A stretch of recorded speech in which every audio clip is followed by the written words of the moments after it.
The New York Jets versus the Cleveland Browns at Cleveland for Thursday Night Football. I'm going to pick the Jets. Low-scoring game. Tyrod Taylor's going to do his job, but I think Sam Darnold's going to lead in yards. Defense is going to turn up for both sides, but I just think the Jets are going to come out of this one alive.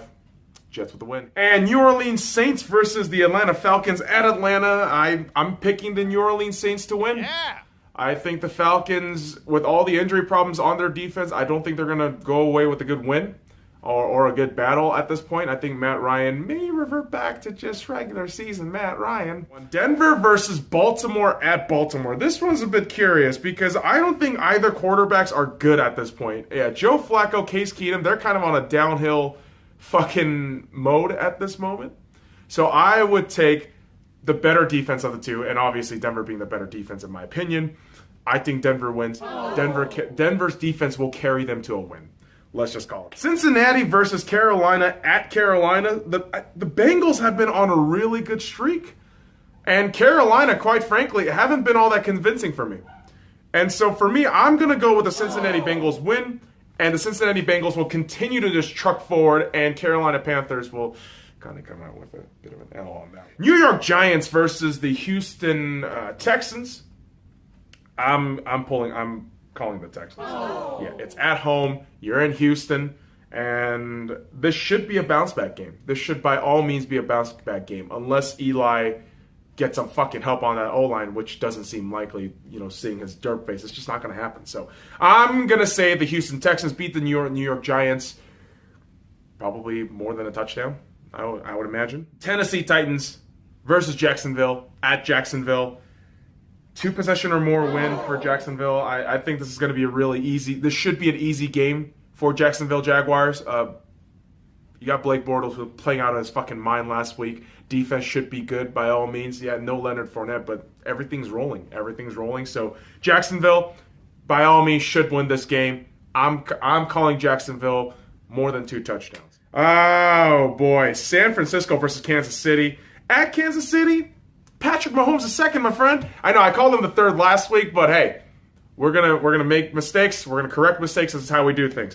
Patrick Mahomes is second at home, easy peasy. I'm calling it an easy win for the Kansas City Chiefs. Yeah. I would imagine more than 4 or 5 touchdowns for Patrick Mahomes. Maybe an interception in there. I think Oakland's going to keep this competitive, but somehow they're going to fucking choke this away in the fourth quarter, and Miami comes out with a win. Tannehill's on fire. Everything seems to be rolling pretty well in Miami, and the Raiders aren't really that high of a competition. So, by all means, Miami should win, and the Raiders are somehow going to choke this game, even though they're going to make it look as competitive as can be. Good luck, Raiders. All right, Buffalo Bills versus Minnesota Vikings. Again, why is Buffalo a team? Why is Buffalo even going out of Buffalo at this point? Yeah, Buffalo versus Minnesota Vikings. Come on. Minnesota's going to win. Let's move on. Okay, Indianapolis versus Philadelphia. Now, this is curious.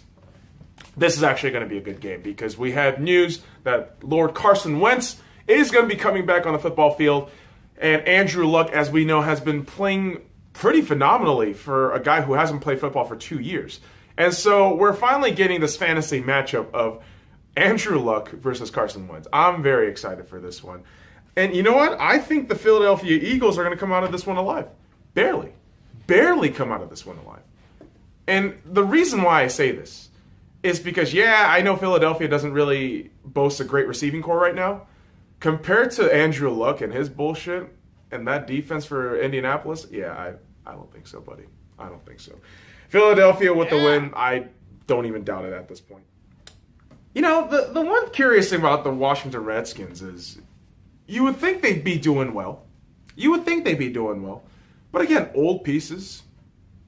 Old pieces on every front, and you're not addressing your issues of competitiveness in the NFC East. Green Bay, a one-legged Aaron Rodgers will beat the Washington Redskins. Green Bay Packers for the win on this game. We got the Battle of Los Angeles, the Chargers versus the Rams. The crazy thing about this game, I'm going to say this right now. I think more than people will expect, this is going to be a really close game. This game may go down to the wire, but I think the Rams have all the pieces in place. They should win by all means. But again, I think this is going to be a very marginal victory for the Rams. Game, Chicago versus Arizona at Arizona. Is this a joke? Is this a joke? I mean, between the Buffalo Bills and the Arizona Cardinals, I don't know which team should press the Control-Alt-Delete button. Because Chicago is going to just kill Josh Rosen. He's going to destroy that O-line. He's going to make Larry Fitzgerald look goddamn useless. I don't know. I think the Chicago defense is just going to fucking maul away Arizona, and it's just not even going to be a competition. Goodbye, Arizona. Dallas versus Seattle.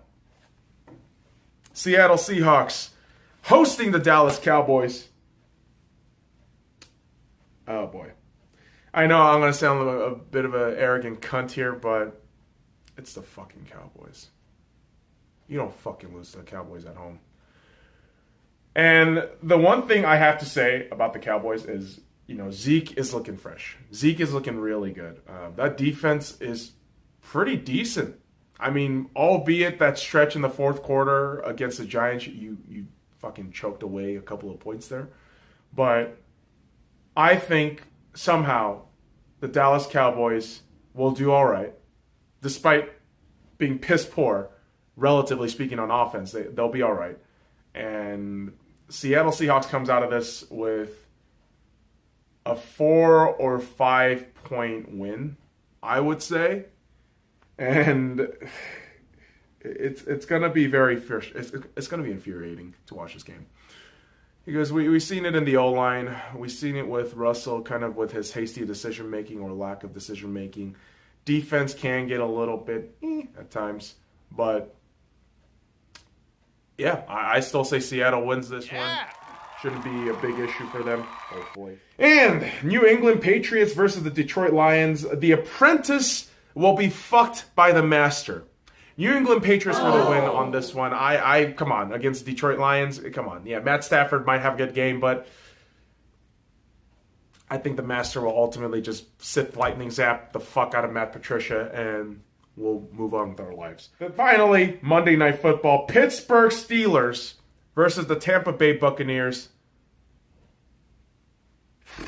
Fitzmagic. Is it real? Is Fitzmagic real? Is it Fitzmagic, Fitzception, Fitztrap? What is it? Is it Fitzmagic?